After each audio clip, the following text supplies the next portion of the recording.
Vu de la France, commençons par ce qu'on a autour de nous, c'est une année de transition. C'est-à-dire que 2021 a été une année extraordinairement positive. Ça a été, pour la France, ça a été vraiment l'année de l'explosion et peut-être aussi l'année d'une stabilisation du modèle de la classe d'actifs, si vous voulez, du venture capital. 2023 s'annonce comme une année de contraction et de nettoyage, disons les choses franchement.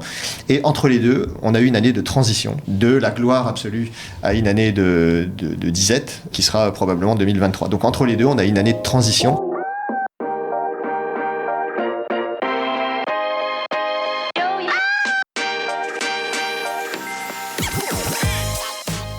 Bonjour et bienvenue parmi les Digital Doers, votre podcast source d'inspiration pour les acteurs de l'innovation. Ce programme est coproduit avec Comexposium pour l'événement incontournable qu'est le One-to-One Retail e-commerce de Monaco.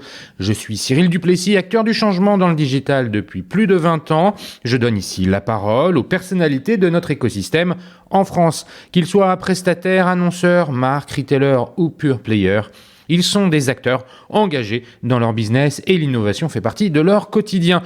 Source intarissable d'inspiration, je vous propose une conversation dynamique et sincère pour vous donner accès à leur retour d'expérience, leur vision et leur analyse sur les tendances et les perspectives marché. Depuis juillet 2019, les Digital Doers rassemblent des témoignages uniques et de grande qualité directement accessibles ici même, mais aussi sur les chaînes partenaires. En effet, je produis et anime des chaînes de podcast pour compte de tiers, c'est-à-dire pour des prestataires de services, du retail et du e-commerce. Le concept est simple, inviter un prospect à venir discuter de votre problématique avec un expert maison dans une conversation tripartite. Vous êtes intéressé? N'hésitez pas à me contacter directement sur le site lesdigitaldoers.com ou via LinkedIn. En attendant, je vous souhaite une bonne écoute, toujours sans coupure. Comme chaque mois de janvier, différents bilans de l'année écoulée nous sont présentés alors qu'on a vu les valorisations boursières des grands acteurs de la tech fondre comme neige au soleil. Les résultats 2022 des levées de fonds de la French Tech sont pour le moins surprenants. La BPI annonce 8,4 milliards d'euros, Madines annonce 12,6 milliards et EY estime l'atterrissage à 14 milliards. Bref, il existe une grande disparité entre ces chiffres. Selon le JDN, le secteur du retail et du e-commerce arriverait en seconde position derrière les fintech avec plus d'1,5 milliard levé. L'idée de cet épisode est de revenir sur ces chiffres, mais surtout d'aborder les enjeux du financement de notre écosystème en 2023. Pour en parler, j'ai beaucoup de chance car je reçois Cyril Bertrand, président du directoire chez Xange. Xange, en quelques mots, c'est un VC franco-allemand doté de 600 millions d'euros d'avoirs sous gestion et c'est un acteur fortement engagé dans le financement du retail et du e-commerce, comme par exemple avec Evaneos, chauffeur privé, Omi ou encore Abetesti, qui sont d'ailleurs déjà tous passés ici, derrière ce micro. Nous allons commencer notre conversation par un bilan de l'année 2022 en matière de levée et de financement. Peut-on parler de tournant? Est-ce que nous arrivons dans une forme de maturité du financement? Back Market, qui a levé 450 millions d'euros l'année dernière, vient d'annoncer une réduction de ses effectifs. Cela veut-il dire que ses actionnaires attendent une rentabilité plus rapide? Pour rappel, en 2021, au UK, les entreprises de la tech avaient levé 3 fois plus qu'en France et l'Allemagne était sur la deuxième marche du podium. Alors comment cela se passe-t-il chez nos voisins européens en ce moment? Enfin, qu'est-ce qui nous attend cette année? La retail tech arrivera-t-elle à se financer aussi facilement que dans les années précédentes?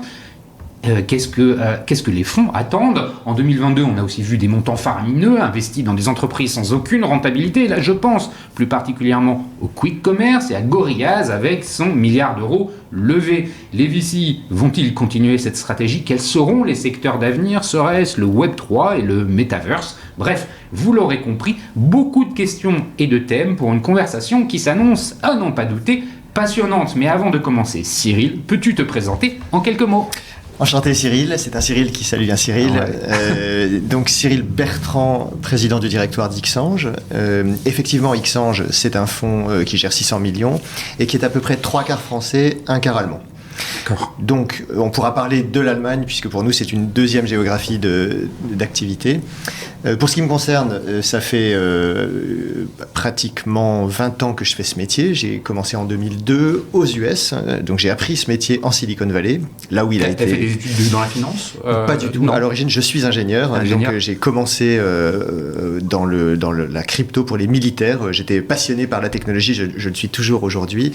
Et j'ai fait ça chez Alcatel pendant 7 ans, avant de retourner sur les bancs de l'école à l'INSEAD et ensuite d'enchaîner avec ma première expérience en venture, en capital risque, comme on dit en France, en Silicon Valley, puis 6 ans en Allemagne, précisément. C'est comme ça qu'est né Xange Allemagne. C'est quand je suis rentré d'Allemagne que j'ai ramené une partie de l'équipe avec moi et qu'on a lancé en 2008 l'équipe allemande d'Xange. On va revenir un peu là-dessus. Ce qui est intéressant, c'est que la Silicon Valley est souvent perçue comme étant le centre du monde en ce qui concerne le financement de la tech, avec des grands fonds connus qui sont là-bas, des acteurs importants et des gourous presque dans la Silicon Valley. Qu'est-ce que tu as découvert? Comment tu peux nous... Est-ce que ça a été difficile? Comment tu pourrais nous rendre compte un peu de cette expérience qui est quand même probante, plusieurs années dans la Silicon Valley, dans ce temple du financement de la tech? Est-ce que tu peux nous en dire un peu plus? Alors j'avais 30 ans à l'époque et c'était, pour moi, c'était une découverte de tous les instants. Et la chose qui m'impressionne encore aujourd'hui le plus, c'est le degré de spécialisation des fonds. C'est comme si ce qu'on vit en France et en Allemagne était encore un peu pionnier, donc les gens sont plus généralistes, nous sommes tous plus généralistes, plus large spectre, et vraiment aux États-Unis, par exemple, j'avais été utilisé moi pour mon profil en téléphonie mobile.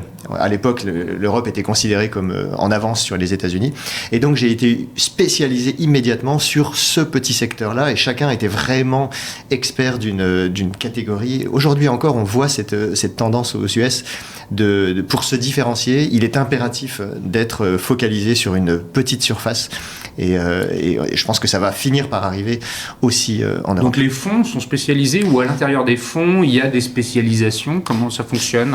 Les deux. Alors il y a des fonds qui pour survivre se spécialisent et puis quand on accède à un certain niveau de taille de fonds, de performance, alors seulement on peut devenir généraliste, et les Andreessen Horowitz ou les très grands fonds américains aujourd'hui, Union Square, ne sont plus spécialistes. Ils sont au contraire, on appelle ça plain vanilla, ils sont large spectre, mais c'est une marque d'aboutissement, c'est une marque de super performance que Sequoia n'ait aucune focalisation particulière.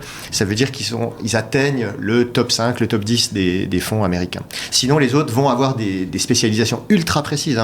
Moi, je fais du B2B pour des entrepreneurs qui partagent un ADN indien et américain. Voilà, par exemple, un des fonds avec qui on travaille. Donc, ça va arriver en Europe, je pense.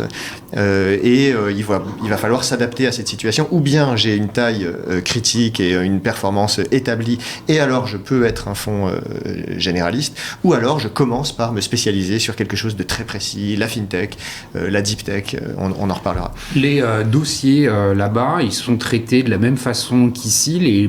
Souvent on entend que les montants sont beaucoup plus importants. Je sais pas, les séries A ou B...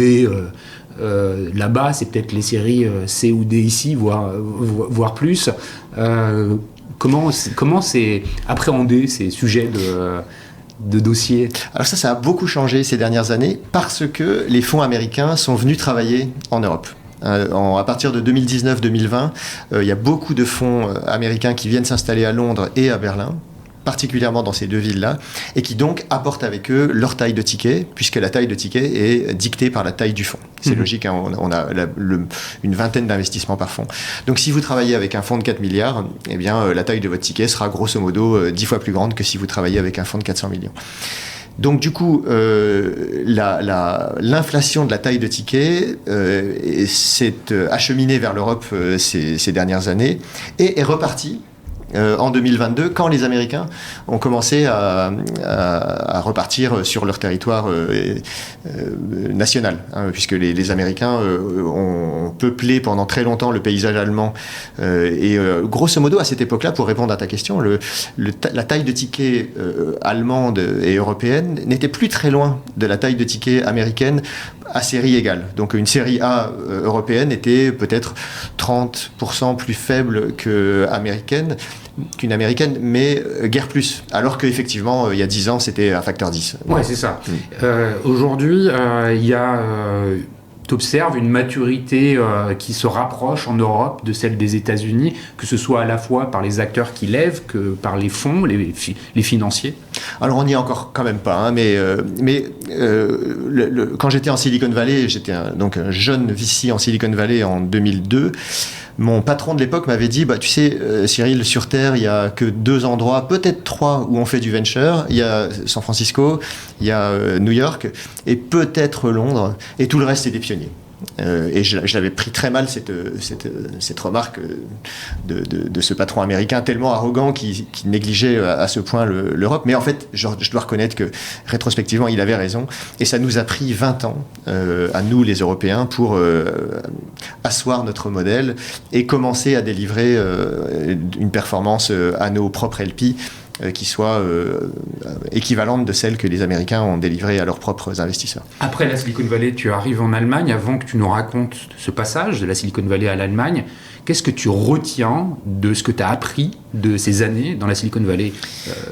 Ça t'a forgé, j'imagine, tu n'étais pas un financier, il a fallu apprendre le métier. Qu'est-ce que tu retiens de tout ça? Alors j'ai tout appris de ces quelques années là-bas. La première chose, c'était la spécialisation. Donc si on veut survivre dans un paysage ultra concurrentiel, il faut savoir où sont mes forces et où sont mes faiblesses et me concentrer sur mes forces. Ça, c'était la première chose. La deuxième, c'était la vitesse d'exécution, la vitesse pour faire un dossier, pour faire un deal, était tellement plus élevé aux US qu'en France à cette époque-là ou en Allemagne. Et ça venait d'une pré-préparation en quelque sorte. C'est la préparation en amont du dossier qui est tellement fouillée, qui est tellement... Là, tu parles des due deals. Et là, je parle des due deals, exactement. Et donc la vitesse d'exécution d'un dossier en Silicon Valley à cette époque-là, elle était peut-être 10 fois plus courte que l'équivalent en Allemagne. Et ça, tu le savais parce qu'on te racontait que ça se passait ailleurs en Europe, mais pas sur la base d'une expérience européenne. Non, je l'ai constaté seulement après être rentré. Parce que je suis rentré en Allemagne, moi, je suis pas rentré en France. Et donc la rapidité d'exécution. Exactement. Et la relation avec les investisseurs. Je pense que le troisième grand chapitre, c'était les capacités de financement de la Silicon Valley. Ce microcosme dans un carré de 20 km de côté était tellement dingue que pour lever des fonds, on allait littéralement dans la même rue. On se déplaçait de quelques centaines de mètres pour aller rencontrer nos LP. Et la qualité de relation avec les... Alors les LP, qu'est-ce que c'est les LP? C'est les Limited Partners. C'est donc les investisseurs qui sont mes investisseurs. Oui, parce qu'il faut bien expliquer, merci de prendre le temps de le faire, c'est qu'un fonds d'investissement, il est financé et que lui, par différentes strates de fonds, quand on a préparé cette interview, tu m'as dit que c'est 600 millions chez Xange, mais en fait, il y a le dernier fonds qui est de 220 millions. Exactement. Voilà. Et les autres millions sont déjà investis quelque part. Et il faut aller chercher, en fait, cette capacité de financement. C'est le but du fonds. Exactement. Alors, il y a quand même un ou deux autres fonds actifs en investissement chez Xange. Outre Xange 4, qui est le fameux fonds de 220 millions dont tu parles, il y a aussi un fonds qui s'appelle Mutuel Impact, qui est un fonds de pur impact, qui est à peu près de 100 millions. Et puis d'autres qui sont encore actifs. Mais c'est vrai que cet argent, il faut aller le chercher auprès de fonds, qui sont les fameux LP dont on parlait à l'instant. Mais c'est pas les seuls. Il y a aussi les corporates, donc les investisseurs industriels qui sont très importants en Europe, comme chez nous la Poste par exemple, ou Somfy. Des assureurs aussi. Des assureurs comme CNP. Et puis des individus, des family offices qui deviennent de plus en plus capables et sophistiqués. Exactement. Voilà. Qui en Silicon Valley sont encore plus nombreux et encore plus puissants, au point qu'ils deviennent parfois un sujet de spécialisation des fonds qui ne vont lever que auprès de cette catégorie-là. En Europe, on n'en est encore pas là, donc on fait un mix des trois catégories, les fonds de fonds institutionnels, dans lesquels vous trouvez effectivement les banques et les assureurs, les corporates qui sont les industriels, et puis les individus ou les family office. Donc merci pour ces explications et ce retour d'expérience de la Silicon Valley. Tu arrives en Allemagne, pourquoi? Comment? C'est quoi les circonstances qui t'amènent à quitter finalement cette zone riche et dense pour le monde du financement et arriver en Allemagne? Alors on est en 2003 et le paysage vient de s'effondrer après la bulle de 2000-2001 et je suis embauché, moi de retour de Silicon Valley, je suis embauché avec tambour et trompette par un fonds allemand tétanisé par l'effondrement des premières années. C'est toi qui fais la démarche de revenir en Europe ou c'est eux qui viennent te chercher? C'est moi qui reviens en Europe, exactement, pour des raisons familiales. Et donc ce fonds allemand m'embauche comme le sauveur qui vient de la Silicon Valley et qui lui va savoir quoi faire, alors que l'équipe sur place, très intelligente, très compétente, et elle-même horrifiée par les résultats les résultats initiaux de son déploiement, parce que pendant les premières années de ce fonds, il n'y a eu que des catastrophes. Et donc moi je reviens de Silicon Valley, auréolé de cette Silicon Valley, et ils attendent de moi que je relance la machine. Tu as les badges qu'il faut, en quelque sorte, à leurs yeux. C'est un fonds qui est beaucoup plus petit que celui que tu avais, dans lequel tu travaillais. Oui, qui est de l'ordre de 4 fois plus petit, et puis je vais très vite déchanter. C'est-à-dire que très vite, je m'aperçois que les golden rules qu'on appliquait en Silicon Valley, tout ça, je vais devoir tout réviser parce que rien ne fonctionne exactement pareil. Je te donne un exemple tout bête. Par exemple, dans les golden rules Silicon Valley, il y avait qu'on n'investira jamais dans un business, dans une équipe de fondateurs qui compte des membres de la même famille. Donc mari et femme, frère et sœur ou frère et frère, ça c'est no-go en Silicon Valley, parce qu'il y a cette idée que si je dois conflit d'intérêt potentiel derrière. Si je dois te virer, comment je vais faire? Bon, ça en Europe, c'était pas du tout une impossibilité, et même des années plus tard, même 10 ans plus tard, on a investi dans KissKissBankBank par exemple, qui était une configuration mari et femme, qui a très bien fonctionné. Donc on n'était pas du tout rigoriste sur ces sujets-là, et il fallait que nous on fasse notre propre expérience sur cette golden rules. Donc je révise comme ça, je mets de l'eau dans mon vin petit à petit, pour m'adapter à la situation allemande. Et puis je suis rejoint en 2004 par Bernhard Schmidt, qui est aujourd'hui notre partenaire allemand. Et puis on construit comme ça la deuxième moitié du fonds, avec l'équipe qui était sur place aussi et qui fait de très beaux investissements pendant les quelques années qui suivent.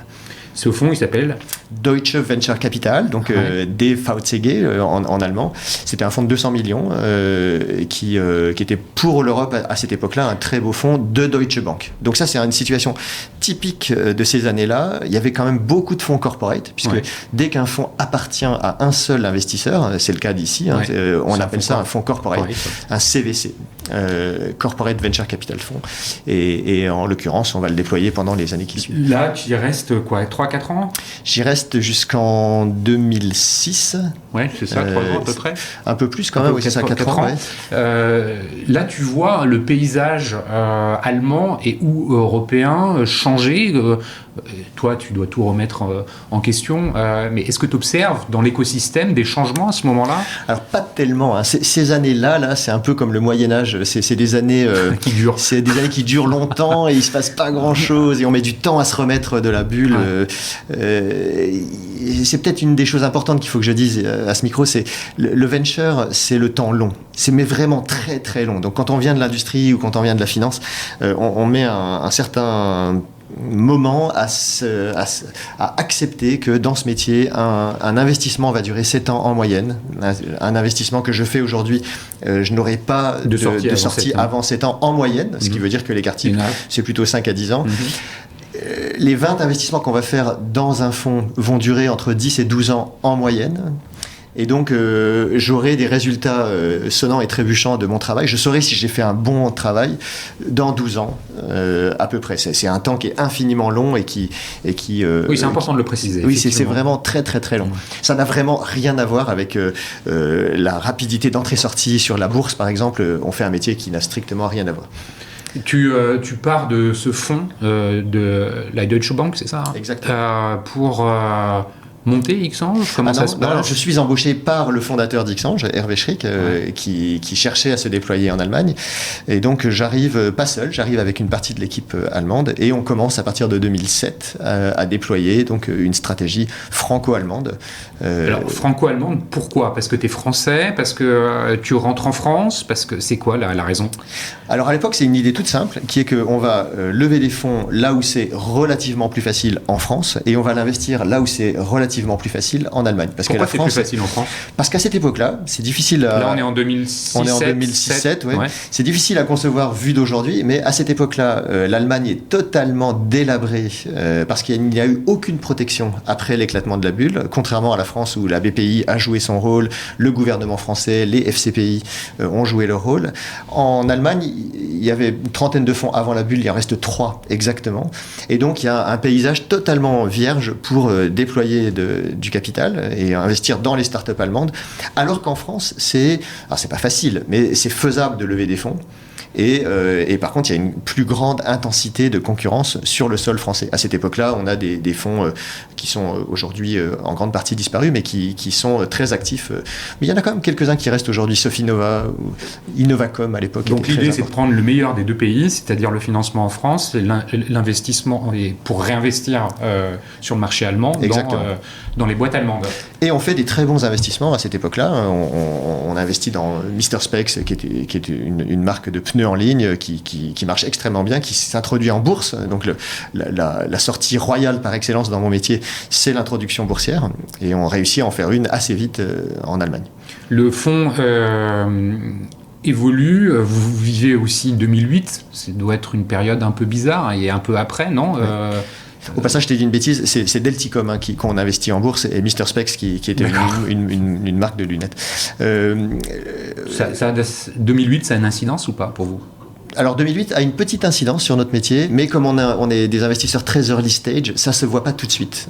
Quand il y a une crise comme ça, comme 2008, ça a une incidence de valorisation, mais ça ne change pas vraiment le... Early stage, c'est-à-dire que Xange est spécialisé dans les premiers tours. Exactement. A et B, c'est ça?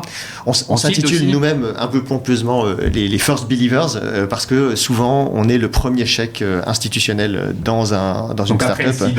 Après les angels. Exactement. Voilà. Après les angels, le premier vrai tour. Exactement. Donc on appelle ça la série A techniquement. Ouais. Et Xange est un fonds typique de série A. Donc avec des montants investis qui sont entre quoi? Entre 1 et 10 millions pour simplifier le premier chèque. Depuis, Xange se développe. Toi, tu es basé à Paris. Oui. D'ailleurs, merci de me recevoir dans les bureaux d'Xange à Paris.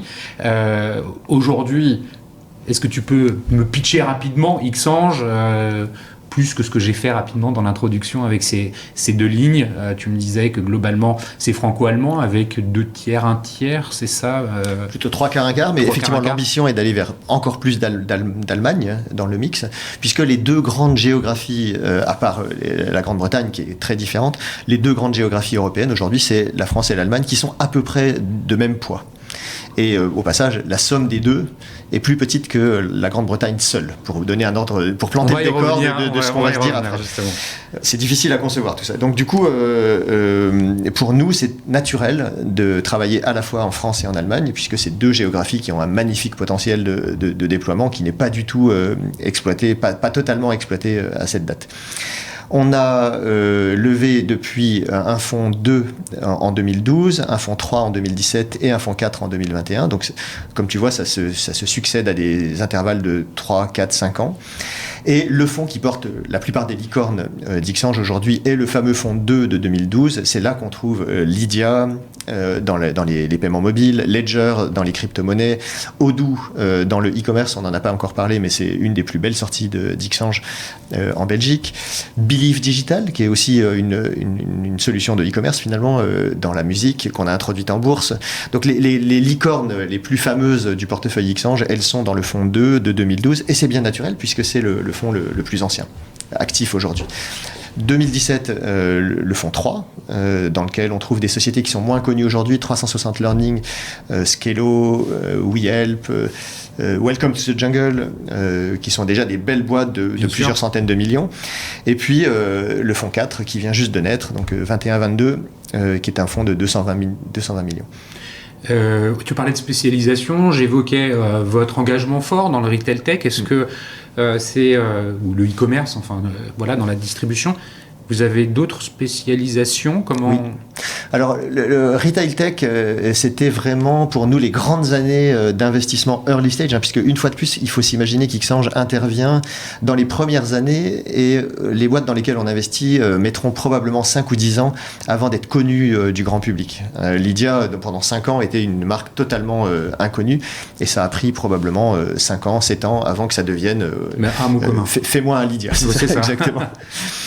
Et pour Ledger, c'est pareil, dans les crypto-monnaies, ça a pris un certain temps avant d'émerger comme la solution qui permet d'éviter une catastrophe comme FTX. Ouais. Alors, tout ça pour dire qu'aujourd'hui, on a 2 autres grands domaines de spécialisation. Les fintech, qui sont devenus chez Xange un sujet fréquent d'investissement, qu'on adore et qu'on reconduit dans le Web3. On en reparlera aussi dans les domaines de la crypto. Et puis, la deep tech, qui est devenue très importante chez Xange. Qu'est-ce que c'est la deep tech? C'est les technologies qui ont plus de contenu technologique, comme par exemple la culture de cellules souches chez Trifrog, que je recommande à tout le monde. C'est un sujet qui va devenir probablement extrêmement important dans les prochaines années, ou les technologies spatiales, par exemple comme Aerospace Lab, dans le portefeuille Xange aussi. On commence à comprendre avec Starlink qu'il peut se passer des choses fondamentales dans le ciel, pour regarder la Terre depuis le ciel. Ça peut aussi servir par exemple au sujet de décarbonation. Bon, merci pour cette présentation de ton parcours et puis d'Xange. C'était important que tu puisses planter un peu le décor de qui tu es, dans quel environnement tu gravites, pour qu'on puisse maintenant s'intéresser de plus près, comme je disais en introduction, à la réalité de ce qui s'est passé en 2022. Je ne sais pas par où commencer. Il y avait quelques chiffres, effectivement, qui sont un peu surprenants. J'ai aussi évoqué le fait que des énormes montants qui ont été levés par certaines entreprises. Je citais Back Market, j'ai cité Gorillaz, un Allemand d'ailleurs, qui s'est fait aussi racheter par un Turc récemment, après avoir racheté Frishti en France, qui ne sont pas rentables. Comment qualifier cette année 2022 qui ressemble à aucune autre avant qu'on se projette sur 2023? Alors il faut prendre un angle ici, parce que c'est pas la même qualification selon qu'on la regarde d'un point de vue français, d'un point de vue allemand ou d'un point de vue américain. Vu de la France, commençons par ce qu'on a autour de nous, c'est une année de transition. C'est-à-dire que 2021 a été une année extraordinairement positive. Ça a été pour la France, ça a été vraiment l'année de l'explosion et peut-être aussi l'année d'une stabilisation du modèle de la classe d'actifs, si vous voulez, du venture capital. 2023 s'annonce comme une année de contraction et de nettoyage, disons les choses franchement. Et entre les deux, on a eu une année de transition, de la gloire absolue à une année de disette, qui sera probablement 2023. Donc entre les deux, on a une année de transition. Et ça se voit beaucoup si on regarde non pas seulement la somme levée sur 2022, mais si on regarde trimestre par trimestre comment ça s'est construit. Il y a début le premier 2022, semestre et le deuxième. Ben oui, exactement. On démarre à fond les ballons début 2022 et ça se tasse petit à petit. Mais comme on avait pris un démarrage canon, il y avait de l'élan. Il y avait beaucoup d'élan. Donc au total, 2022 aboutit légèrement au-dessus de 2021, qui était pourtant elle-même déjà une année record. Donc ça, c'est la France. Ouais. La France fait... Donc en termes de... Si on prend que les chiffres levés, 2022 est supérieur à 2021. Tu mettrais un chiffre, toi? On parle de 10 milliards 2021, c'est quoi, 11 milliards en 2022? Les chiffres de EY sont très fiables. Ouais. Simplement, la petite dichotomie entre EY et les autres chiffres, c'est que ou bien on regarde les startups dans lesquelles on analyse la somme qui a été investie, c'est ce que fait EY, et donc l'argent qui vient dans les startups, elle est issue des VC français et des VC étrangers. Et dans ce cas-là, j'ai à peu près 14 millions pour 2022. 14 milliards, parce que millions, ce serait un peu triste. 14 milliards. Et les autres stats, en particulier les stats de France Invest, regardent au contraire l'argent issu des VC français. D'accord. Et ça, c'est plutôt 60% du précédent. Donc c'est un élément de compréhension très important, ce que tu viens de nous décrire. Si on prend l'ensemble, c'est 14. Si on prend juste la France, on est plutôt à 8-9, quoi. Exactement. Voilà. Donc après, ailleurs. Alors maintenant, si on regarde, vu d'Allemagne, ça a freiné à peu près 2 trimestres plus tôt qu'en France. Donc le tassement qu'on a vécu à la fin de 2022 en France, les Allemands l'avaient vu dès Q2 2022. Et les Américains l'avaient vu dès 2 trimestres encore avant, donc dès début 2022. Donc du coup, la France va glorieusement cette année coiffer l'Allemagne en volume investi. L'Allemagne, on parle de combien cette année? Un peu moins, alors on n'a pas le chiffre exact, mais c'est de l'ordre 12 ou 13. Enfin, en tout cas, ça se joue dans un mouchoir de poche. Okay. Et honnêtement, ces 2 pays-là, qui sont tous les 2 chers à mon cœur, on joue à la compétition chaque année, lequel gagnera la Coupe du Monde. Mais en fait, c'est à peu près la même taille. C'est à peu près le même volume investi. Globalement, à eux deux, c'est un peu moins de 30 milliards. C'est ça, entre 25 et 30. C'est ça. Tu évoquais tout à l'heure le UK. C'est là qu'on s'aperçoit qu'il y a encore une énorme marge de progression. C'est intéressant de se comparer au UK, parce que c'est vrai que les États-Unis, on peut s'y comparer, mais c'est pas la même taille. L'économie française et l'économie britannique, elles sont très comparables, so far. C'est vrai. Un peu même PNB. Voilà, une répartition très centralisée. Paris, Londres, même nombre d'habitants, un PIB à peu près équivalent, 2 forces militaires. Enfin, il y a plein de raisons de comparer ces 2 économies-là. Et là-bas, c'est quoi? C'est à peu près 3 fois. C'est à peu près donc la Grande-Bretagne est à peu près la France est à peu près un tiers du volume investi en UK. On est dans les 90 milliards, un peu en dessous, c'est ça? Un peu de ça, à peu près. Alors non, c'est 3 fois la France. Donc si on se dit que la France c'est 15 milliards, ça peut être à peu près 45 milliards. Ça, Et comment ça s'est passé pour eux en 2022? Alors, c'est très similaire. Eux, ils sont sur le rythme américain pour une raison toute simple, c'est que quand les Américains songent à set up shop, à installer un bureau en Europe, ils le font plus de 2 fois sur 3, ils le font à Londres. Donc du coup, Londres est un excellent proxy, un excellent représentant de la manière d'investir, du professionnalisme, de la densité de concurrence américaine. Et nous d'ailleurs, quand on se trouve à avoir envie de faire un dossier, parce que ça nous arrive une fois de temps en temps à Londres, il faut qu'on se mette dans cet état d'esprit que si les Anglais nous laissent faire un dossier sur le territoire britannique, c'est probablement qu'ils n'en ont pas voulu. C'est-à-dire que c'est très risqué pour nous de croire qu'on peut aller comme ça concurrencer les VC anglais. Ils sont extrêmement forts, extrêmement sophistiqués, etc. Et donc, il faut quand un VC français réussit à faire du bon business en Grande-Bretagne, c'est très probablement parce qu'il y a mis les moyens et il a installé une équipe britannique sur le sol britannique. Il y a une question qui me vient... Pour parler, on parle de milliards investis, il faut évidemment les moyens d'investir, donc on peut comprendre qu'à Londres, il y ait une présence renforcée des fonds américains qui ont donc plus de moyens d'investir, donc on comprend que l'argent est disponible plus facilement, il faut aussi les projets. Et donc ça veut dire qu'à Londres, il y a plus de projets à financer qu'en Allemagne ou qu'en France? Oui, un peu plus en nombre, mais surtout en montant. Il y a un peu plus d'investissement individuel, mais en plus, ce qui fait vraiment une très grosse différence en termes de volume investi, ce sont les dossiers qu'on appelle late stage, donc les dossiers non pas de série A, mais de série C, B, exactement. Et alors ceux-là, quand ils lèvent 500 millions, 1 milliard, alors évidemment, ils changent complètement la taille du montant investi dans ce mois-là ou dans cette année-là. Et c'est ceux-là qui font la plus grosse différence en Grande-Bretagne. Donc les projets sont plus gros, en fait, les projets d'investissement sont plus gros. Exactement. Et il y a beaucoup plus de licornes, par exemple, en Grande-Bretagne que dans la somme de la France et de l'Allemagne. On a parlé de la France, de l'Allemagne, du UK. L'Europe, c'est aussi d'autres pays. Je sais que vous n'y êtes pas forcément implanté, mais ils sont loin derrière. Je pense à l'Espagne, l'Italie, les Pays-Bas peut-être, ou la Scandinavie. Alors il y a des géographies qui marchent très très bien. La première, il faudrait parler de la Scandinavie, qui est un petit peu proche de Londres. En fait, la Scandinavie a été très bien colonisée et très bien comprise par les VC londoniens.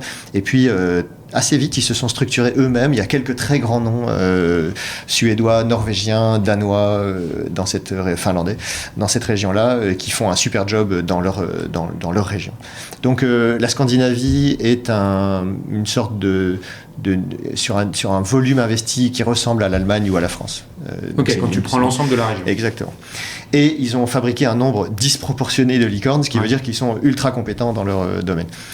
Ensuite, le sud de l'Europe est nettement un cran derrière. Donc, par exemple, l'Espagne, qui vient ces dernières années de décoller pour de vrai, représente un quart de la France. Et l'Italie, pour l'instant, un dixième de la France, pour donner des ordres de grandeur. Hein. Ces chiffres sont à prendre avec pinch of salt, mais... mais ça donne un ordre de grandeur et c'est important. Pour un peu conclure sur la big picture de 2022, est-ce que finalement la French Tech, qui est une pseudo-volonté politique quelque part, au début on regardait ça un petit peu avec un sourire au coin des lèvres, c'est un stamp collé sur quelque chose. Ça a marché. Mais ça a marché. Ouais, ça a marché. Moi je pense que le terme French Tech a fonctionné. Effectivement, quand ça a été lancé, nous, on est français, donc on s'enthousiasme pas facilement. On a tous été un peu sceptiques, mais au total, je pense que ça a été un succès. Et d'ailleurs, le sous-jacent, c'est-à-dire la réalité sous le marketing de French Tech, a été aussi un succès. C'est peut-être pour ça que les deux ont bien fonctionné. Ouais, c'est pas que de la com. C'était pas que que du flan en fait. Hein. Il y avait un vrai sous-jacent qui a bien progressé. Dans lequel la BPI joue un rôle, j'imagine. Absolument, la BPI joue un rôle fondamental à la fois en investissant dans des fonds comme le mien, mais aussi en investissant en direct de plein d'autres façons avec d'autres outils. Donc BPI joue son rôle et c'est un rôle fondamental, bien compris. Je trouve que la relation des fonds avec BPI fonctionne bien. Donc de ce point de vue-là, on peut être très content. Et les Allemands regardent BPI avec des yeux très très curieux de comment ça fonctionne ce truc, puisque KfW, qui est l'équivalent allemand, est beaucoup plus petit pour l'instant que BPI. Donc les Allemands sont pas jaloux parce qu'ils sont jamais jaloux tout à fait de la France, mais ils sont très intéressés de voir comment on a réussi à construire quelque chose qui ne soit pas non plus de l'ordre de la subvention brutale, mais qui soit vraiment intelligent et qui fasse progresser l'écosystème plus vite. Bon, pour passer sur les projets 2023, une petite transition quand même. On a parlé des montants beaucoup, tu as évoqué les sujets d'investissement. Qu'est-ce que les fonds vont regarder davantage ? Alors là, je voudrais faire un focus sur le retail tech et le e-commerce.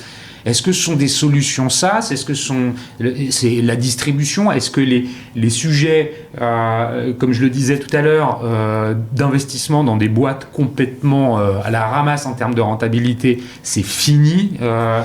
On repart en 2023 avec quelles leçons tirer de 2022 ? Alors peut-être sur le marché français. Alors déjà, avant de me lancer dans la réponse, je veux dire peut-être une évidence, c'est que dans mon métier, il faut accepter de se planter à peu près une fois sur 4. Et encore, c'est quand on fait bien son métier. Et quand je dis se planter, ça veut dire tout perdre. On n'est pas une banque, donc l'argent ne nous revient pas au fil de l'eau. On achète une partie minoritaire, toujours minoritaire, de la société dans laquelle on investit, la start-up. Et cet argent ne nous revient que 7 ans. S'il y a une sortie. S'il y a une sortie. Et qu'il n'y a pas eu de faillite entre les deux. Exactement. Et ce processus est très lent et très risqué. Donc, une fois sur 4, on perd totalement notre investissement. Mais quand je dis totalement, c'est 0. Et donc, la question pour nous n'est pas toujours est-ce que je fais un bon investissement ou un mauvais investissement, c'est est-ce que je prends un bon type de risque. C'est ça la vraie bonne question dans mon métier, c'est est-ce que c'est un bon type de risque. Et donc, on a jugé, nous, en 2022, que Cajoo était un bon type de risque. Et donc, moi aussi, j'ai fait cet investissement dans le quick commerce. Donc, Cajoo, qui est l'acteur franco-français du quick commerce, de la livraison à domicile en 15 minutes ou en quelques minutes, qui, in fine, a été racheté par Flink. Flink. Donc c'est Flink qui est, à mon sens, le plus sérieux des acteurs européens, à l'exclusion des Britanniques, a racheté Cajoo. Donc Flink, un autre acteur allemand, si je dis pas. Exactement. Voilà. Il y avait deux grands acteurs allemands, Gorillaz et Flink, et donc nous, on avait fait Cajoo. Et je suis plutôt un actionnaire heureux de Flink maintenant, mais c'est vrai que tout ce secteur a subi une contraction colossale après après avoir subi un enflement tout aussi colossal. Donc c'est maintenant que va venir le moment de la vérité sur est-ce que ce modèle peut révolutionner ou pas la distribution. Puisque la raison pour laquelle on y est allé, nous, c'était que on a pensé que ça pouvait être un challenger du modèle de distribution qu'on trouve pas spécialement innovant depuis des années. Enfin, aller aujourd'hui je veux citer aucune marque en particulier parce que c'est à peu près tous la même expérience, c'est aller dans un endroit carrelé avec des néons, acheter à peu près les mêmes produits à chaque fois, en ressortir le plus vite possible. Enfin, c'est pas une expérience qui est fabuleuse. Et on s'était dit que peut-être le quick commerce pouvait venir ajouter son propre canal. Pour l'instant, je reconnais que le jury ne s'est pas prononcé, ou alors s'il s'est prononcé, c'était plutôt pour dire que non, ça n'allait pas fonctionner. Mais l'équipe de Cajoo et de Flink a plus d'un tour dans son sac, donc j'attends encore de voir comment 2023 va se passer pour eux. Et tu es d'accord pour dire que maintenant, les fonds sont plus regardants sur la rentabilité des projets qu'on leur présente ? Oui, ça c'est indiscutable. 2023 sera placé sous les étoiles de la profitabilité, de la capacité à devenir un jour profitable, en tout cas, puisque on investit quand même dans des startups qui, par essence, ne sont jamais profitables. C'est-à-dire, il y a 70 sociétés dans le portefeuille d'Xange, il y en a probablement plus de la moitié qui sont pas profitables, et c'est bien naturel, puisque le but, c'est de les aider à croître le plus vite possible. La vraie valeur dans mon métier, c'est la croissance, ça n'est pas la profitabilité. Donc, la valeur qu'on essaye de protéger le plus, c'est la croissance. Pour vous donner un ordre de grandeur, la croissance, c'est la croissance minimum requise pour une start-up qui fonctionne bien, c'est de doubler de taille chaque année. Donc plus 100% de croissance chaque année. Chaque année. Et ça, c'est une sorte de benchmark de moyenne. C'est-à-dire, il faut arriver à ce niveau-là pour être en bonne santé quand on est une start-up. Ce qui est un sport réservé à très peu de projets. Et ce ne serait pas raisonnable du tout d'espérer que tout le monde soit concerné par cette cadence-là. C'est certains secteurs d'activité, certaines équipes qui acceptent de se mettre dans ce niveau de stress et certains modèles de revenus qui peuvent produire ce genre de résultats. C'est peut-être 1% de la totalité des créations d'entreprises en France. Et donc ça, c'est les leçons, enfin entre guillemets, c'est le terme que j'utilise, qu'on retient de 2022, c'est-à-dire que pour 2023, on va avoir des modèles, on va s'intéresser en termes, quand on est côté financement, financeur, vers des modèles plus rentables. C'est quoi les sujets de prédilection ? Est-ce qu'on est dans de la tech à purement parler ? Est-ce qu'on est dans des sujets de SaaS ? Est-ce qu'on est plutôt à regarder des nouveaux modèles de distribution ? Est-ce qu'on est dans des martech ? J'ai évoqué le Web3, le Metaverse. C'est quoi, en fait, ce qui va aujourd'hui faire réveiller un peu quelqu'un dans un fond ? C'est quoi les projets que vous regardez ? Parce que ça donne aussi une tendance, ça donne une idée de comment les choses vont pouvoir évoluer dans le long terme. Tu le disais tout à l'heure, vous êtes sur du long terme. Alors, il y a deux extrêmes qui continuent à bien fonctionner en e-commerce et dans les marketplaces. Je mélange les deux sujets, e-commerce et marketplace, qui sont les deux extrêmes. En fait, en gros, ou bien je suis verticalisé, spécialisé sur un sujet bien précis, comme Omi, par exemple. Donc, je fais j'ai un angle rigoureux sur l'agriculture régénérative et je ne commercialise que des produits qui sont issus de cette filière-là. Ça c'est la première catégorie. J'ai un angle bien précis. Un autre excellent exemple, ce serait Pollen, par exemple, qui est de la maroquinerie ou d'une certaine manière, Vestiaire Collective a son angle bien précis ou le collectionniste a son angle ultra précis dans notre portefeuille. Tout ça, c'est des e-commerçants qui approchent le sujet par un angle de spécialisation. Ça marche très bien, ça peut marcher très bien. Et c'est la première catégorie. La deuxième, c'est l'autre opposé, c'est je suis un généraliste et mon objectif, c'est d'atteindre assez vite un très gros volume d'affaires pour pouvoir avoir un pricing power sur à la fois mes clients et sur mes fournisseurs. C'est-à-dire qu'entre les deux, j'ai une telle masse critique que je peux en quelque sorte être un index de la distribution. Et si ma population de fournisseurs évolue dans dans un sens ou dans l'autre, j'accompagne ce mouvement et je répercute ce prix sur mon client final, ou dans l'autre sens, si mon client final ne peut plus payer, par exemple le bio est un peu en retrait, dans ce cas-là, moi je répercute mon prix d'achat à mes fournisseurs. Pour jouer à ce jeu-là, il faut atteindre assez vite plusieurs centaines de millions de volumes. Je pense qu'en France en ce moment, la limite, elle se situe autour de la taille de showroom privé. Pour fixer les ordres de grandeur, il faut faire à peu près un demi-milliard à la grosse louche. Et donc, et entre les deux, c'est la zone où il ne faut pas être. Et la transition d'un modèle à l'autre est très périlleuse. Donc, quand je suis un généraliste, aller vers la spécialisation, c'est horriblement dangereux. Et il n'y a pas beaucoup d'exemples non plus de spécialistes qui deviennent des généralistes. Ça me fait penser au modèle de la Redoute, quelque part. Complètement. Qui elle, a franchi. Exactement. Ils ont sauvé leur existence en acceptant d'être non spécialistes et en faisant une sorte de distributeur large spectre. Donc on a les modèles, côté de la distribution marketplace versus spécialisé, donc on est vertical et on adresse un marché et on est spécialiste de ce marché-là. Et c'est là où on va facilement créer de la valeur. Ou alors on est côté marketplace avec un seuil à atteindre de volume nécessaire pour avoir les moyens d'exister dans la durée. C'est exactement ça. Et vous les retrouvez, d'ailleurs, ces deux modèles, on les retrouve dans le portefeuille Xange. Cajoo, modèle généraliste, très large spectre, qui cherche à atteindre le plus vite possible en un an, et qui a réussi d'ailleurs à atteindre quasiment une centaine de millions de volumes en un an.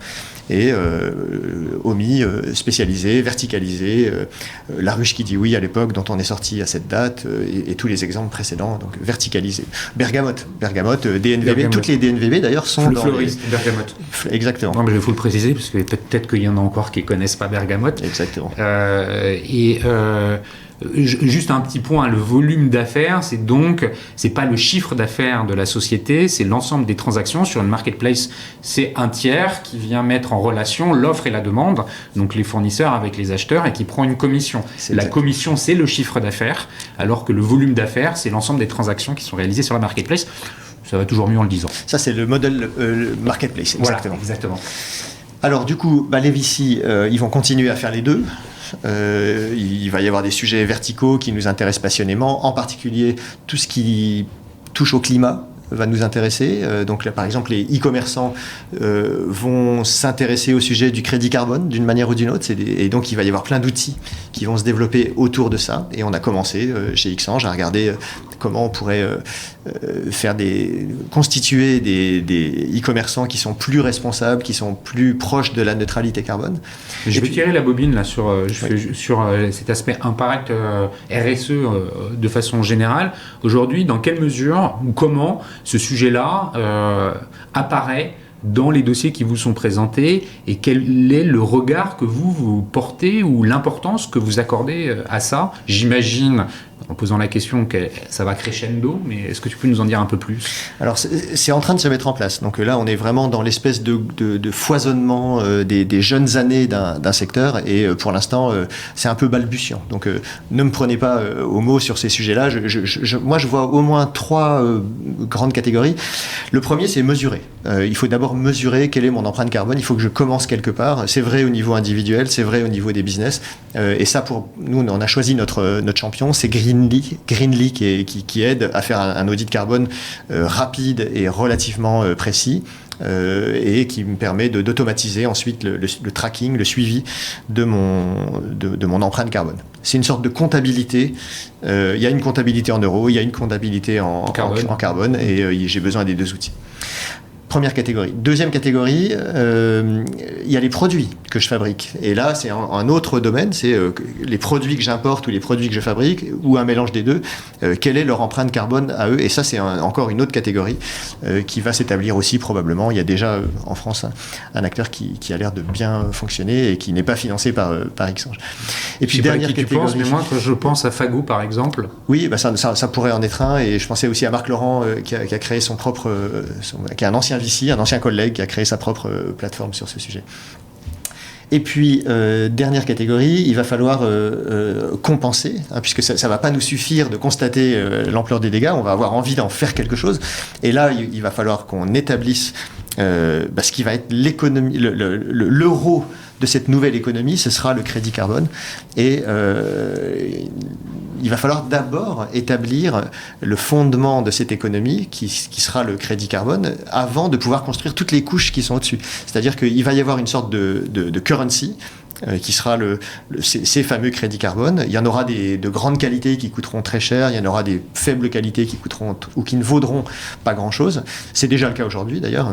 Ce qui nous manque aujourd'hui d'ailleurs, c'est des crédits carbone de très grande qualité qui coûtent très cher. Ça, c'est en train de se constituer. Et sur cette base-là, je pense qu'on va voir se construire des couches, un peu comme un modèle logiciel, on va voir se construire des couches qui permettront à chacun de compenser ses dépenses, ses billets d'avion, etc. Aujourd'hui, on a déjà les prémices de tout ça, mais c'est encore très balbutiant. Et par exemple, les crédits carbone que j'accumule, je les accumule tellement n'importe où que je ne sais plus où ils sont. Donc aujourd'hui, ils ne valent rien pour moi, parce que très probablement, j'ai perdu la trace de leur accès. Et les crédits le marché du carbone, il n'est pas unifié à l'échelle mondiale. Il y a le marché européen, il y a le marché américain, asiatique. Il y a aussi là-dessus des harmonisations qui doivent se faire, puisqu'on est quand même dans une économie mondialisée. Pour finir sur la partie RSE, comment les fonds comme Xange intègrent des talents ou une expertise autour de ces sujets-là? Alors, il y a vraiment deux niveaux là. Il y a le sujet RSE qui est un sujet d'engagement qu'on a vis-à-vis de nos LP. Ouais. Donc ça, c'est un sujet par lequel on va être lié à un reporting de plus en plus approfondi. Et ça, c'est en place depuis déjà plusieurs années. Donc ce reporting ne fait que s'étoffer année après année. Et on sent que nos propres financements viennent avec des exigences de clarté, de transparence sur ces sujets-là. Et puis, il y a les sujets d'investissement de nos propres fonds. C'est deux choses qui peuvent être différentes, qui peuvent être alignées aussi, mais qui peuvent être différentes. Donc, par exemple, si je caricature, je pourrais avoir un sujet d'investissement qui soit très peu impact, je sais pas, la logistique avec des camions à essence, et reporter de manière extrêmement fine et de manière très rigoureuse sur cette empreinte carbone. Et là, je serai au sens RSE, au sens ESG, je serai impeccable. Parce que mon reporting est exactement. Je dis la vérité sur ce qui se passe, mais par contre, le contenu de mon investissement est très carboné. Idéalement, on a les deux. Et chez Xange, donc, on a des exigences de reporting qui sont là depuis 2013. Donc, on est maintenant dans la Xème génération de notre reporting.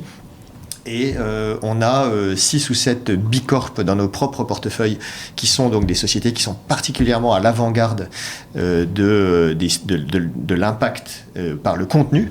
Donc c'est vraiment pas seulement du reporting, c'est vraiment une façon de travailler qui leur est chère. Et c'est ceux-là qui nous aident à inspirer tout le reste du portefeuille, puisque en quelque sorte, eux, ils sont ceinture noire de l'impact. Et en les observant travailler, on peut disséminer ensuite les meilleures pratiques au reste du portefeuille. C'est finalement ce que tu sous-entends, ou ce que je comprends, c'est que cette capacité à prendre en compte ces sujets, RSE, impact, c'est quelque chose qui est diffusé à l'ensemble des analystes, du personnel d'un fonds d'investissement. Il n'y a pas quelqu'un qui est garant plus qu'un autre de ces sujets-là. Alors, on en a un quand même qui est plus spécialiste de tout ça et qui est payé tous les jours pour agréger tout ça. Et aussi, oui, c'est bien qu'il y en ait un quand même qui soit plus avancé sur ces sujets-là, qui puisse aussi être l'autorité ultime quand on se pose des questions. Parfois, il y a des questions techniques ou des questions éthiques sur ces sujets-là. Donc, c'est bien qu'on ait une autorité compétente qui soit meilleure que nous, qui par exemple aussi organise la fresque du climat, qui dissémine, qui forme les collaborateurs. Donc on a ça aussi. Mais seul il ou elle ne serait pas grand-chose. Il faut absolument que tout le monde dessous soit formé. On a parlé RSE, on a parlé aussi... il reste à parler des autres sujets. On l'évoquait en préparant cet entretien. Il y a aussi le métaverse, le Web 3. Je sais que tu as des choses à dire là-dessus. Oui, j'adore ce sujet parce que, comme souvent en investissement, souvent un bon sujet d'investissement naît d'une frustration. À l'origine, il y a un petit truc qui gratte et on se dit c'est quand même pas possible que ce soit si compliqué, par exemple, de payer avec un téléphone portable dans les années 2014 quand on a financé Lydia. C'était cet agacement qui a probablement créé dans la tête de Cyril Chiche et Antoine Porte, qui a probablement créé cette urgence pour lancer leur start-up. Et aujourd'hui, cette petite agacement, cette frustration, moi, me vient quand je tombe pour la xème fois sur la landing page d'un site web, Web 2, donc la fameuse génération qui nous a tous aidés à créer des licornes. En gros, ça n'a pas changé depuis 10 ans. Une landing page aujourd'hui, vous tombez sur un truc à plat avec un catalogue de produits. Dessous, il y a une base de données. Au-dessus, il y a un moteur de recherche qui vous permet de chercher plus facilement ce qui vous intéresse. Et en gros, c'est ça, un site web. Et ça n'a pas vraiment. Alors, il y a un peu plus de vidéos aujourd'hui. Il y a des outils plus sophistiqués derrière, A/B testing, etc., pour optimiser la conversion. Mais le concept lui-même de site web, si vous me l'accordez, est finalement assez statique depuis une dizaine d'années. Je me dis qu'en Web 3, on va avoir l'occasion, et j'espère qu'on la rattrapera, de créer un site web, une expérience de site web radicalement différente, qui serait beaucoup plus immersive, qui serait probablement plus sociale, plus partageuse de ce qui se passe pour moi donc un peu plus place de marché, où je suis pas seul, et probablement gamifié aussi, c'est-à-dire ce sera plus intéressant que d'aller choisir une paire de chaussures aujourd'hui sur Zalendo. Donc dans le Web 3, on ne sait pas à quoi va ressembler ce site web de nouvelle génération, mais on commence à avoir des Web indices. 3, pour bien planter ce que c'est la définition du Web 3, c'est un web décentralisé, oui. Qui fonctionne avec la technologie de la blockchain, oui. Qui permet grâce à cette technologie, de contrôler les transactions et les échanges entre les individus. Est-ce que tu veux compléter le grain de technologie initiale qui crée la nouveauté ici, c'est que la détention de mes objets, de mes actifs, se passe en direct. Je n'ai plus une personne, c'est ce que tu appelles la décentralisation, je n'ai plus une institution, une société, une personne qui décide comment je vais détenir ma paire de chaussures, comment je vais détenir mon argent, par exemple, sur un compte bancaire. Donc là, aujourd'hui, j'ai besoin de BNP ou de Crédit Agricole pour me dire comment, dans quelle modalité je vais accéder à mon argent. Donc j'ai un intermédiaire. Dans le Web 3, cette détention de mes actifs numériques se passe en direct. Il n'est plus régi que par des programmes informatiques.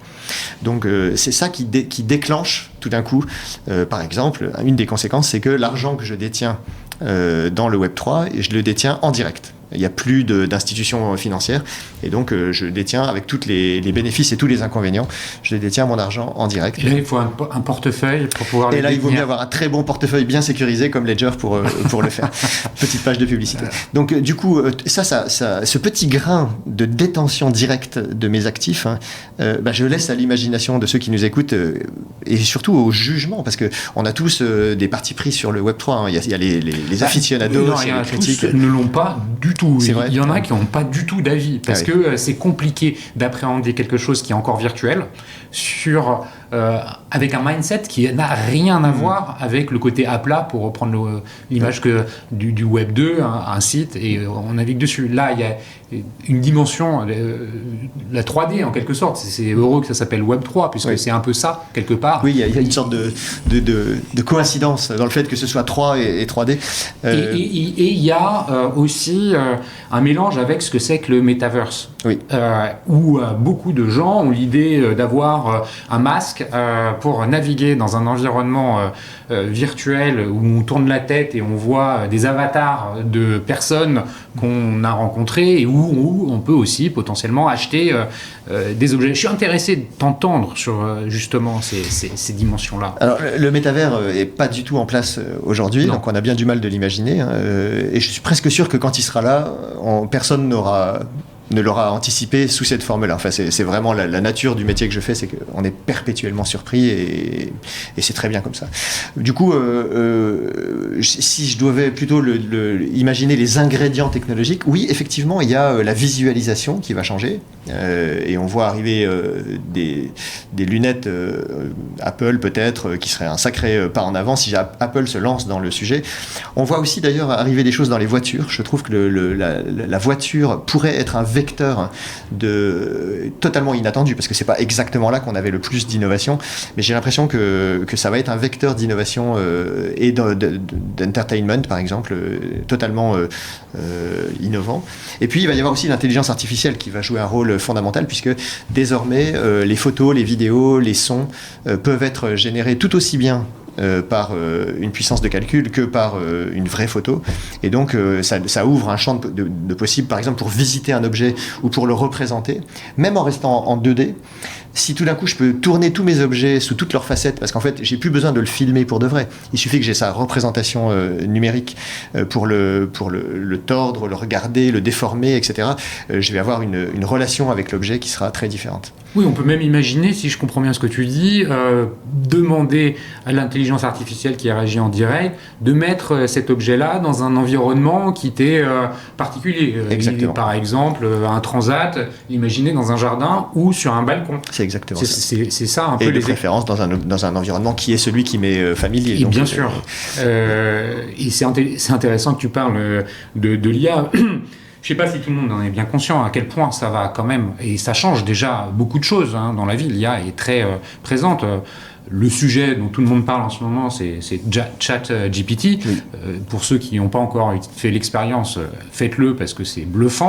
Faites-le aussi parce que c'est facile. C'est facile. C'est-à-dire que ma maman de 75 ans a ouvert ChatGPT sous mes yeux pour faire un petit essai philosophique, qui est son métier.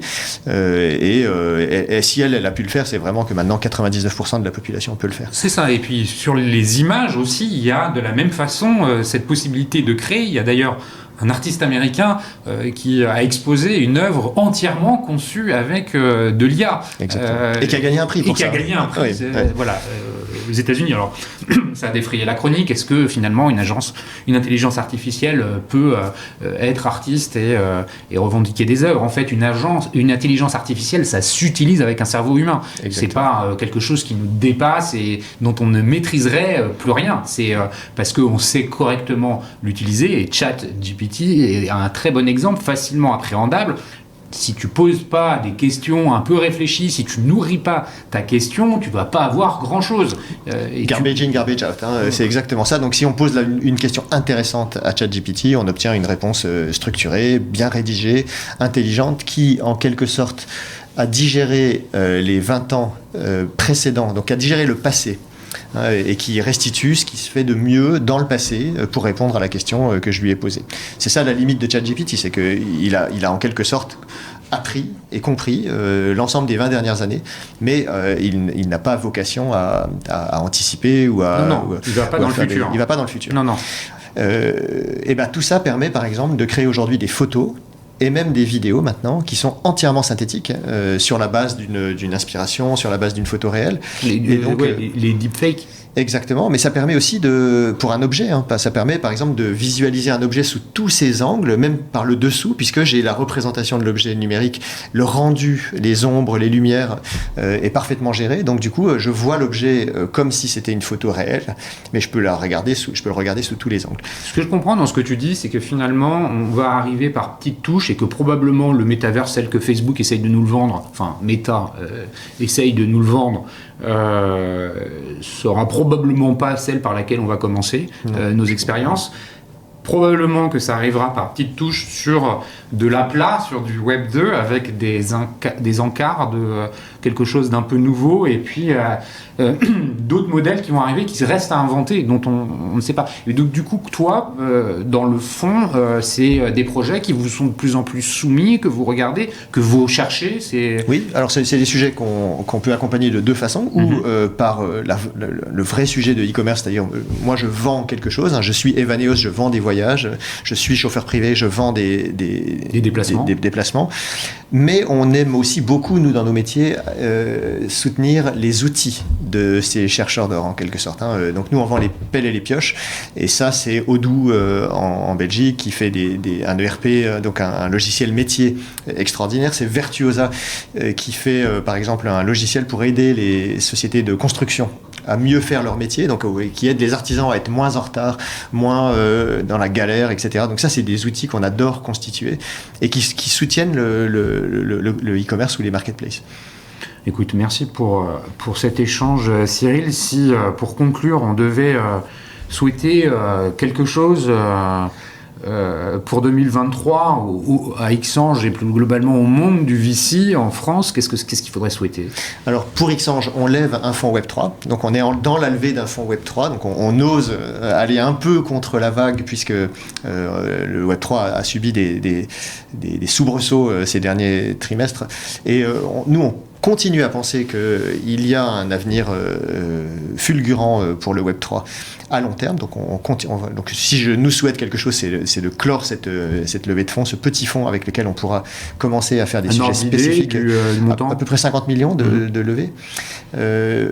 Pour la France, je nous souhaite de créer un petit peu plus de liquidité, de rendre un peu plus d'argent à nos propres investisseurs, puisque ça a toujours été le petit talon d'Achille. Donc des sorties. C'est les fameuses sorties. Les sorties qui peuvent se faire par des IPO dans votre portefeuille ou pas? Alors des IPO, c'est vraiment la voie royale, ça n'arrive qu'une fois de temps en temps. La place parisienne n'est pas encore très clémente avec les quelques candidats qu'on a essayés. OVH, Belief Digital ont tous les deux n'ont pas été traités, je trouve, avec les honneurs qu'on devrait à ces sociétés, qui sont deux magnifiques sociétés intrinsèquement, avec des vrais modèles, des centaines de millions de chiffres d'affaires, une profitabilité. Donc je trouve que pour l'instant, la place parisienne ne se comporte pas à l'égal du Nasdaq avec ses plus beaux fleurons. Et puis à l'échelle européenne, je nous souhaite de développer plus de deep tech, plus d'indépendance technologique, parce que c'est le moment ou jamais pour s'émanciper un peu de ce grand frère magnifique, mais un petit peu omniprésent que sont les États-Unis. Écoute, merci pour tout, Cyril, merci pour la qualité de cet échange, merci à vous tous qui avez écouté, j'en doute pas, avec passion les propos tenus par Cyril. Merci à Comexposium pour l'événement One-to-One Retail e-commerce de Monaco et le support qu'ils apportent à cet épisode et au podcast. Si vous souhaitez en savoir plus sur mon invité Cyril Bertrand, je pense que LinkedIn, c'est le meilleur moyen de communication. Exactement. Voilà. Sinon, vous pouvez toujours m'envoyer des messages et je me ferai un plaisir de lui transmettre. Cyril, merci encore et puis je te dis à très bientôt. Merci Cyril, à bientôt.